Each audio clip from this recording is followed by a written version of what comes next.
Enthusiasm, Disc 6. Chapter 19. A Song. An Unspeakable Scandal. My mother takes a new job. The Talk. A theatrical disaster. I just made the bus. "Jules, I have a surprise for you," said Ashley as we got on. "What is it?" "Has it occurred to you that once the play's over, it's no more Fourfield for us?" "Well, yes, it has," I said. It had indeed occurred to me, and today it was almost too painful to bear. "So Ned and I have been thinking about what to do about it, and we came up with a solution. Here." She produced a piece of paper from her loose-leaf binder and handed it to me proudly. "What's this?" I said. "Look at it." I did. It was a sheet of music, a song, apparently, and the lyrics were my poem from sailing.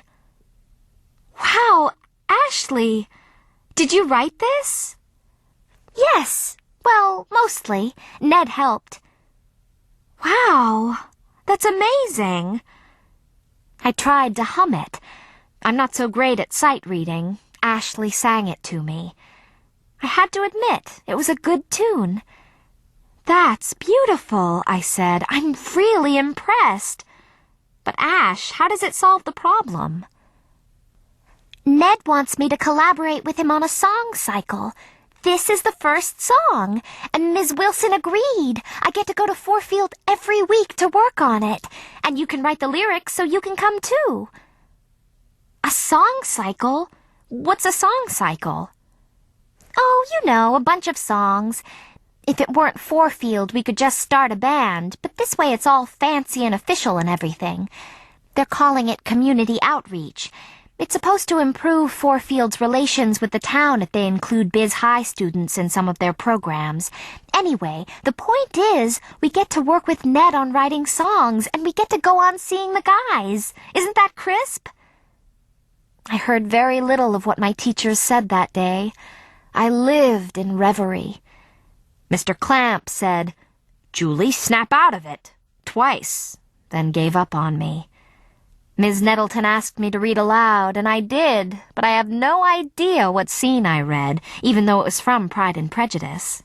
I didn't hear a word I was saying. Instead, I relived the night before. How much of it had I slept through? How much I had wasted? What did it mean? On the way to Fourfield, my heart beat harder than it had since the first day of rehearsals. My eyes found Parr as soon as I arrived. He stood in the back but faced the doors, as if he were waiting for me. He looked right at me and smiled. I met his eyes as long as I could, then looked down, blushing. The intensity was too much for me. The theater was buzzing, as if in sympathy with my heart. A group of actors greeted us excitedly. "Have you guys heard?" said Emma. "Do you know about the disaster?" "What disaster?" said Ashley. "The sets. Mr. Hatchet got fired. The sets aren't even half done and nobody can find his plans," said Ravi. "Why'd he get fired?" I asked. Chris was lounging a little apart, as if he considered himself above the conversation, but I noticed he still managed to hear what we were saying. "An unspeakable scandal," he said nonchalantly, with, however, a trace of satisfaction. "What are you talking about? What does that mean?" "Nobody knows," he answered. "Except the administration, presumably. Everybody's speculating. The second formers think he embezzled the art supply fund, and that's why you can't ever find any charcoal."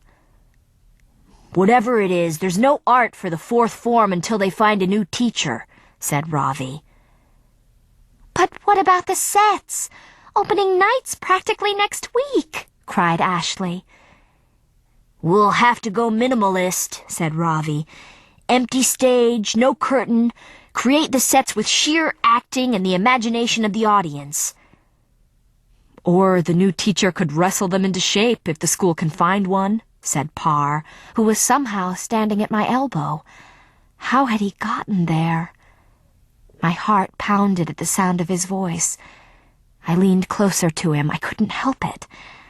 So much for easy restraint. Our arms touched.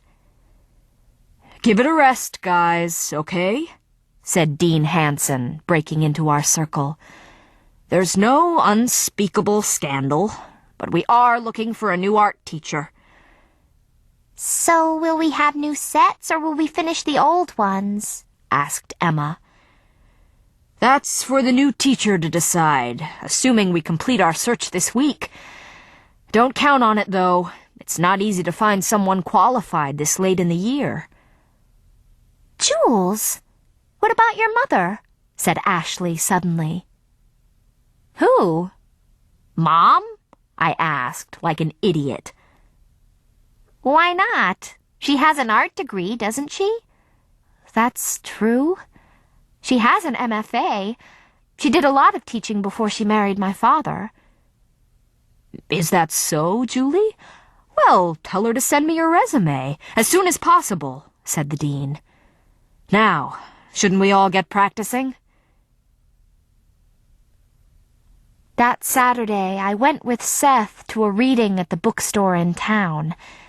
I had agreed to go under the impression that other people from our magazine would be there, but the only one I saw was Ms. Nettleton. The author, a small, nervous person with a huge head and tiny hands, read a chapter from a novel in which the narrator's mother, dying of cancer, recalls in detail her passionate love affair with a wounded soldier in the French resistance during World War II. Seth listened with rapt interest, leaning slightly toward me in his folding chair. Did he think the reading would put me in the mood? As the story rambled from the narrator's mother's bedroom into a description of the French countryside, my mind began to wander to recent events in my own bedroom, and then to the stage at Forefield. I realized with a start that I'd left my copy of my insomnia script with all my notes in it on top of the piano where Ned had been using it to rehearse. I had promised to go over Ned's newest changes with Ashley, and unless Ned had remembered them and written them down on his script after rehearsal, I had the only copy. Could I get Seth to drive me to Forefield and pick it up? But what if we ran into someone I knew? No, I would just have to apologize to Ashley and wait until next week.